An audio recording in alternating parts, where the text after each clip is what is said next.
जय सिया राम। सब सुख लहे तुम्हारी सरना, तुम रक्षक काहू को डरना। हनुमान जी हमेशा अपने भक्तों की रक्षा करने ज़रूर आते हैं। जिस भी संकट में भक्त फंसा हुआ हो, हनुमान जी उनकी सहायता करने ज़रूर आते हैं। आज मैं आपको एक ऐसा अनुभव सुनाने जा रही हूँ जिसमें यह हमसे एक भक्त ने शेयर किया है, जिन्होंने बताया है कि मेरी ज़िंदगी खराब हो गई थी और तभी हनुमान जी ने ऐसा चमत्कार किया कि मेरी ज़िंदगी वापस से बदल गई। उससे पहले कि मैं आपको अनुभव सुनाऊं, पिछले वीडियो में आप सभी के बहुत अच्छे कमेंट्स आए थे, क्योंकि पिछले वीडियो मैंने सभी से पूछा था हनुमान जी जब लंका जलाने के लिए जा रहे थे, उससे पहले हनुमान जी को किसने उनकी शक्तियाँ स्मरण करवाई थी, क्योंकि हनुमान जी अपनी शक्तियों को भूल गए। आप सभी ने सही उत्तर दिए हैं और इस वीडियो में आप सभी में से मैं 5 लोगों के नाम को शॉर्ट आउट दूंगी। मैं क्षमा चाहती हूँ क्योंकि बहुत सारे लोग थे जिन्होंने इस सवाल का सही उत्तर दिया था। तो सबसे पहले हैं अनिबन रॉय चौधरी जी, बहुत बहुत धन्यवाद आपको। राम राम फ्रॉम वेस्ट बंगाल इन्होंने लिखा है, आपका भी बहुत बहुत धन्यवाद। आप हमारे वीडियोस को वेस्ट बंगाल से देखते हैं। फिर हैं दौलत यादव जी, आपका भी बहुत बहुत धन्यवाद। फिर हैं मारुत चावला जी जो कि उत्तर प्रदेश से हैं, आपका भी बहुत बहुत आभार। फिर हैं बीकानेर से मंजू बालाजी, आपका बहुत बहुत धन्यवाद। फिर है ओमा राम जी जो कि जोधपुर राजस्थान से हैं, बहुत बहुत धन्यवाद आपका। तो आप सभी ने एकदम सही उत्तर दिया था और बहुत सारे लोगों ने सही उत्तर दिया था, पर मैं सबके नाम नहीं बोल पाई। तो आज मैं आपको एक ऐसा अनुभव सुनाऊंगी जो कि हमसे एक भक्त ने शेयर किया है और उन्होंने कहा है कि मेरे जीवन में इतनी सारी परेशानियां एक साथ आ गई थी, तभी हनुमान जी ने एक ऐसा चमत्कार दिखाया कि मेरी ज़िंदगी बदल गई। तो ध्यान से सुनिएगा इस अनुभव को, और अगर अभी तक आपने चैनल को सब्सक्राइब नहीं किया है तो तुरंत सब्सक्राइब कर लें, क्योंकि और भी ऐसे कई अनुभव आने वाले हैं अपकमिंग वीडियोस में और आप उसे मिस ना करें, इसके लिए बेल आइकन भी ज़रूर प्रेस करिएगा। तो मैं आपको अनुभव सुनाने जा रही हूँ, ध्यान से सुनिएगा। सभी भक्तों को जय श्री राम। मेरा नाम रुचिता श्रीवास्तव है और मैं कानपुर से बिलोंग करती हूँ। मैं सभी भक्तों से मेरे साथ घटित हुए हनुमान जी से जुड़े अनुभव शेयर करना चाहती हूँ, क्योंकि आज मुझे मंदिर में बाबा ने फील करवाया कि मैं आपसे आज तक के सारे अनुभव शेयर करूँ। बात 2022 की है, मैं कोई बहुत पूजा पाठ करने वाली लड़की नहीं थी। 2021 में मेरे पापा की डेथ हो गई थी। कोरोना की सेकेंड वेव जब आई थी तब उनका ऑक्सीजन लेवल कम हो गया था और हार्ट अटैक की वजह से हमने उन्हें खो दिया। पापा हम सब पर निर्भर थे, उनके बिना कुछ भी नहीं था। भगवान ने हमसे उनको भी छीन लिया। मैं घर में सबसे छोटी हूँ और मेरे 2 बड़े भाई हैं और माँ है, और इस घटना के बाद हम बिखर गए।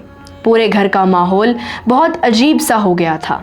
मैं पूरा दिन अपने कमरे में ही रहती थी और टेंशन में रहती थी, क्योंकि मेरी उम्र 31 साल थी उस समय और मेरी शादी नहीं हुई थी।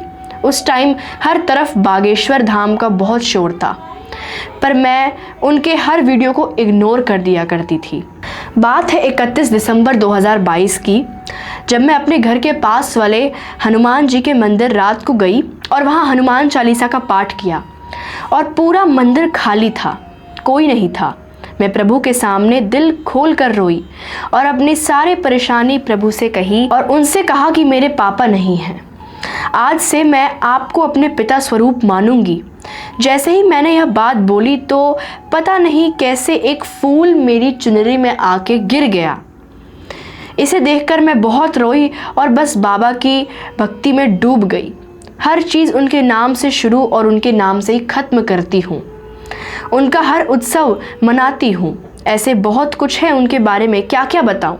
फिर एक बार मैं बहुत परेशानी में थी, पूजा पाठ सब करती थी, दादा को अर्जी भी लगाई हुई थी। पिछले साल हनुमान जी के जन्मोत्सव पर मैंने अर्जी लगाई और बाबा का उसी मंदिर में जाकर अपने हाथों से श्रृंगार किया और बोला कि आज मैं आपके लिए भोग बनाऊंगी, बाबा आप ज़रूर आइएगा। मैंने उनके लिए पोहा बनाया और शाम को बाबा जी मेरे घर खुद आए।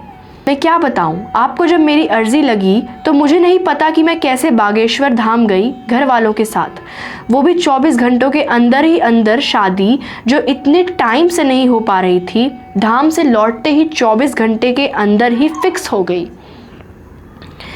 मैं बहुत ही खुश थी कि आखिर बाबा ने मेरी सुन ही ली। मैं अपनी पूजा वैसे ही करती रही, हर चीज़ वैसे ही करती रही, चोला भी चढ़ाती थी। जब आखिरी बार मैं अपने मायके के मंदिर में गई चोला चढ़ाने, तो रोती हुई बोली कि बाबा अब जा रही हूँ इस शहर से, पर जहाँ भी जाऊँ मेरे साथ रहना, मुझे कभी अकेला मत छोड़ना।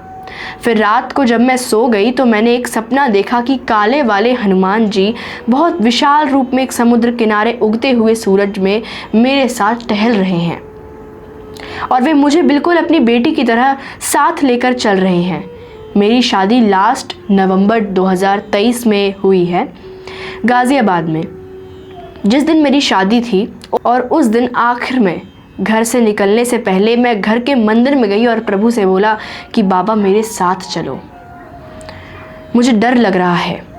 विदाई वाले दिन मेरी कार जब मेरे ससुराल पहुंची और मैं कार में थी, तभी मेरी ननद नीचे आई कि पता नहीं घर पर अचानक से कहां से बंदरों की टोली आ गई है और सब सामान फैला दिया है। जब मैंने यह सुना तो मैं खुशी के मारे रोने लगी कि अरे वाह, बाबा तो यहाँ भी आ गए अपनी बेटी के पास। मेरे पापा के जाने के बाद आज तक मुझे इन्होंने कभी पापा की कमी महसूस नहीं होने दी। मेरा हर काम कैसे भी हो करवा ही देते हैं। मैंने उनसे कहा कि मैं जहाँ भी जाऊँ मुझे कभी कोई आपकी भक्ति करने से ना रोके, और प्रभु की कृपा से मुझे ऐसा ससुराल मिला कि वहाँ सब हनुमान दादा के ही भक्त हैं कि मैं अपने आप को भाग्यशाली समझती हूँ। मुझे हनुमान जी की भक्ति मिली, वे मेरे पिता हैं और मैं उनकी बेटी हूँ, इसीलिए मैं उनसे नॉर्मल जैसे अपने पापा से बात करती थी वैसे ही उनके साथ बात करती हूँ। मैं उनसे ज़िद भी करती हूँ और वे पापा की तरह पूरी भी कर देते हैं, कभी जल्द तो कभी देर से, लेकिन पूरी अवश्य करते हैं। जय श्री राम, जय हनुमान जी। तो यह काफ़ी अद्भुत अनुभव था जो कि हमें एक भक्त ने शेयर किया है। और जैसा कि इन्होंने कहा है कि हनुमान जी मुझे हमेशा साक्षात दर्शन देने आया करते थे। मैं कभी भी किसी भी संकट में फंसी हुई हूँ, मेरे जीवन में किसी भी तरह की परेशानी आ गई है, मेरे पापा की डेथ हो गई और मैं हनुमान जी को अपने पिता स्वरूप मानती हूँ, उन्होंने ऐसा लिखकर हमें भेजा और वाकई में हनुमान जी उन्हें दर्शन देने आते हैं। इसमें कोई दो राय नहीं है कि हनुमान जी आपके ऊपर कृपा नहीं करेंगे। जब आप उनकी भक्ति मन से और लग्न से करते हैं तो वह आपकी अवश्य सुनते हैं। तो कैसा लगा आपको यह अनुभव हमें कमेंट में ज़रूर बताइएगा। और जैसा कि वीडियो को ख़त्म करने से पहले मैं आप सभी से एक प्रश्न हमेशा पूछती हूँ, तो आज भी मैं आपसे एक प्रश्न पूछने जा रही हूँ हनुमान जी से संबंधित कि हनुमान जी का बचपन में क्या नाम था। जब हनुमान जी छोटे थे और उनका नाम हनुमान नहीं रखा गया था, तब उनका नाम क्या था, हमें कमेंट सेक्शन में ज़रूर बताइए। और मिलती हूँ मैं आपको अगले अनुभव के साथ। तब तक के लिए जय सिया राम, जय हनुमान जी।